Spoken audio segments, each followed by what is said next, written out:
দুই নৌকায় পা দিয়ে মহাবিপদে মোদি। একদিকে পরাশক্তি আমেরিকা, অন্যদিকে বন্ধু রাশিয়া। দীর্ঘদিন দুই পক্ষের সাথে সম্পর্ক ঠিক রাখলেও এবার সময় একজনকে বেছে নেওয়ার। রাশিয়া থেকে তেল কেনা বন্ধ না করলে বড় ধরনের ক্ষতির মুখে পড়বে ভারত।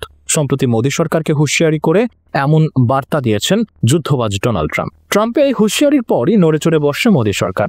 সে সাথে প্রশ্ন উঠেছে, কাকে বেছে নেবেন তারা, রাশিয়া নাকি আমেরিকা?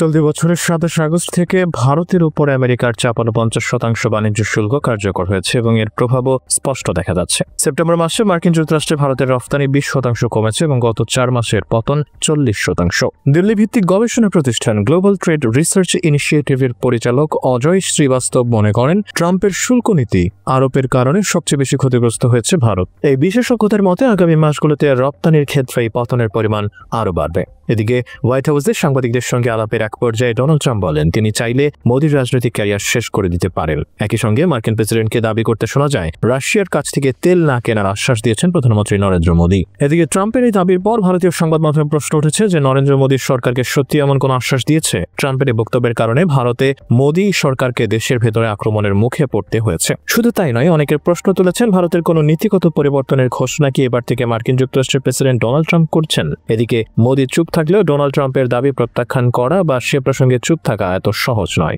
ভারতের পররাষ্ট্র মন্ত্রণালয়ের মুখপাত্র রণধীর জয়সওয়াল সাপ্তাহিক সংবাদ সম্মেলনে ডোনাল্ড ট্রাম্পের দাবি সম্পর্কিত প্রশ্নের জবাব দেন। জয়সওয়াল বলেন, প্রধানমন্ত্রী মোদী ও প্রেসিডেন্ট ট্রাম্পের মধ্যে তেল কেনা বন্ধের বিষয়ে কোনো আলোচনা হয়নি। এর আগে রণধীর জয়সওয়াল আরেকটা বিবৃতি দিয়েছিলেন। সেখানে তিনি জানিয়েছিলেন যে ভারত তার ভোক্তাদের স্বার্থের কথা মাথায় রেখে এনার্জি ইম্পোর্ট বা জ্বালানি আমদানি সংক্রান্ত নীতি তৈরি করে। কিন্তু তার সত্ত্বেও ট্রাম্পকে আবারও একই দাবি করতে শোনা যায়। তিনি আরও একবার উল্লেখ করেছেন, ভারত আর রাশিয়ার কাছ থেকে তেল কিনবে না। এদিকে ভারত কিন্তু সরাসরি বলেনি যে ডোনাল্ড ট্রাম্প ভুল করেছেন। রাশিয়ার কাছ থেকে তেল আমদানি বন্ধ করার কোনো আশ্বাসও ভারত দেয়নি। অজয় শ্রীবাস্তব বলেছেন, ট্রাম্প এমন এক সময়ে দাবি করছেন যখন ভারত ও যুক্তরাষ্ট্রের মধ্যে বাণিজ্য চুক্তি নিয়ে কথা চলছে।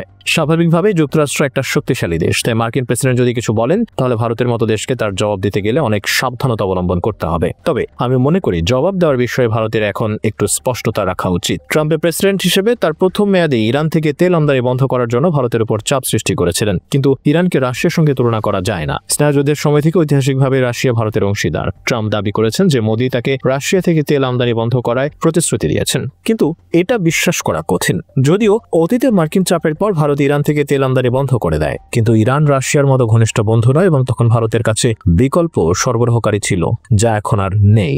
মোদী যদি রাশিয়ার থেকে তেল কেনা অব্যাহত রাখেন তাহলে তার সবচেয়ে বড় বাণিজ্যিক অংশীদার যুক্তরাষ্ট্রের সঙ্গে ভারতের সম্পর্কের অবনতি করবে। আর তিনি যদি ওই তেল কেনা বন্ধ করে দেন তাহলে রাশিয়ার সঙ্গে যে পুরনো বন্ধুত্ব রয়েছে তার উপর থেকে আস্থা কমে যাবে বলেন তিনি। ডোনাল্ড ট্রাম্পের নির্ধারিত শুল্কের কারণে যুক্তরাষ্ট্রে ভারতের রফতানি 52% হ্রাস হতে পারে এবং তা মাঝারি মেয়াদে ভারতের জিডিপি 0.8% হ্রাস করতে পারে।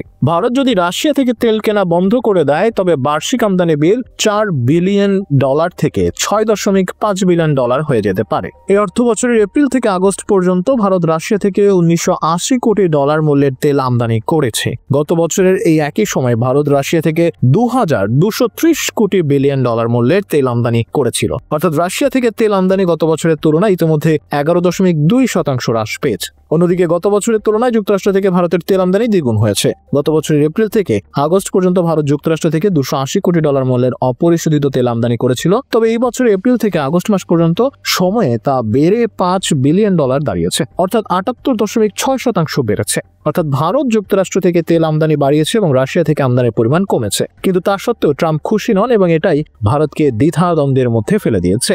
বিশ্লেষকদের অনেকেই মনে করেন ট্রাম্প যেভাবে জনসম্মুখে কথা বলছেন সেটা কিন্তু এই পুরো বিষয়কে আরো জটিল করে তুলছে। কার পক্ষ নিলে ভারতে বেশি উপকার হবে, কার বিপক্ষে গেলে গদি হারাতে হবে মোদির, এসব নিয়ে চলছে জোর আলোচনা। তবে ধারণা করা হচ্ছে পরাশক্তি চীনকে শাস্তা করতে খুব শীঘ্রই রাশিয়ার সাথে সম্পর্ক ভেঙে আমেরিকার সাথে সম্পর্ক জোরালো করবে ভারত। অন্যদিকে মোদির হাতে সুযোগ রয়েছে চীন, আফগানিস্তান ও রাশিয়ার সাথে নতুনভাবে সম্পর্ক মজবুত করে আমেরিকাকে কোণঠাসা করার।